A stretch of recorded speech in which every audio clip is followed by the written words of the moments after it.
देशभक्ति करने के लिए हमें सीमा पर जाना पड़े या बॉर्डर पर जाना पड़े। अगर आप जिस कार्य क्षेत्र में काम कर रहे हो और वो कार्य क्षेत्र में आप ईमानदारी से काम कर रहे हो तो ये भी एक देशभक्ति है। अगर एक डॉक्टर अपना जिम्मेदारी से अपना काम कर रहा है, एक टीचर अपनी जिम्मेदारी से पढ़ा रहा है और एक किसान नियमित रूप से खेती में व्यस्त होकर कार्य कर रहा है तो वह भी एक देशभक्ति है। जरूरी नहीं देशभक्ति के लिए आपको बंदूक चाहिए, बॉर्डर पे जाना पड़े और आप देशभक्ति दिखाओ। ये जो राजनेता है राजनीति में अच्छी अच्छी पॉलिसी लाते हैं, शिक्षा के लिए पॉलिसी बनाते हैं, देश के विकास के लिए पॉलिसी बनाते हैं, तो ये सारा एक देशभक्ति का ही रूप है जो अलग अलग रूपों में हमें देखने को मिलता है। और मूलतः हम चित्तौड़ के निवासी है। हमारे यहाँ तो बोला जाता है कि ये सत्य और भक्ति की नगरी है ना। इसी संदर्भ में आपको पहले मैं एक कविता कहूंगा और इसके बाद अतिथिगण का आभार व्यक्त करके कार्यक्रम का विसर्जन करेंगे अपन। सबसे पहले एक कविता सुनना चाहता हूँ, चित्तौड़ के संदर्भ में है और आपको इस बात के लिए काफी गर्व महसूस हो रहा है कि हम चित्तौड़ में पैदा हुए हैं। ये बात बहुत गौरवान्वित वाली होने वाली है कि आप चित्तौड़ में पैदा हुए हो। चित्तौड़ के राजा महाराजा, चित्तौड़ की पन्नादाई, मीराबाई, महाराणा प्रताप, राणा कुंभा, राणा प्रताप, भामाशाह, मीराबाई, है ना, कितने बड़े बड़े लोग हुए यहाँ पैदा। इसी के संदर्भ में कविता है, थोड़ा ध्यान से सुनना ना। ये माना जरा सा पानी कम है इस राजस्थानी माटी में, इसीलिए तो खून पिया था मुगलों का हल्दी घाटी में।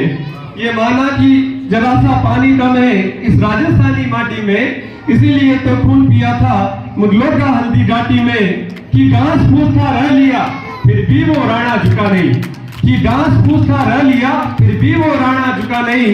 कान कट गई थी उसकी फिर भी वो चेतक रुका नहीं, कान कट गई थी उसकी फिर भी वो चेतक रुका नहीं। धन्यवाद सर जी।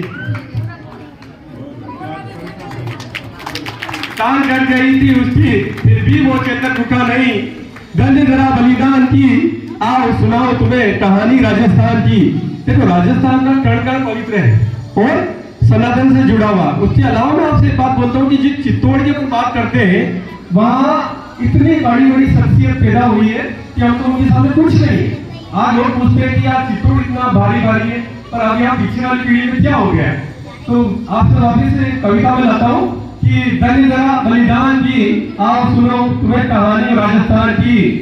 कि अपने सतीत्व की रक्षा खातिर जोहर वो कर जाती थी, अपने सतीत्व की रक्षा खातिर जोहर वो कर जाती थी।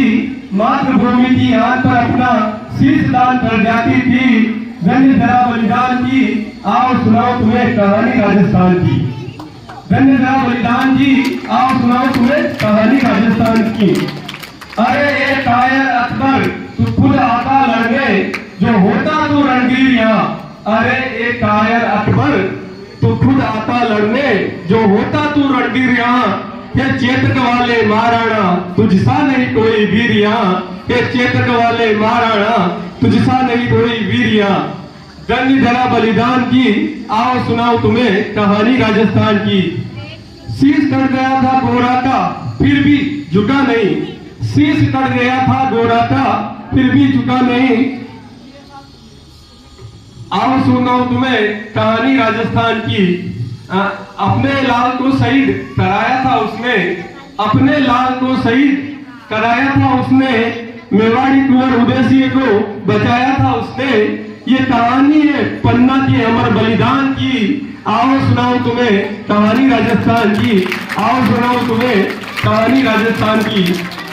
रोटर नहीं हंसकर जहर पिया था उसने, रोटर नहीं हंसकर जहर पिया था उसने। महलों को ठुकरा कर सादा जीवन जिया था उसने, महलों को ठुकरा कर सादा जीवन जिया था उसने। ये कहानी है भक्त मीरा महान की। आओ सुनाओ तुम्हें कहानी राजस्थान की। आओ सुनाओ तुम्हें कहानी राजस्थान की। इसी कविता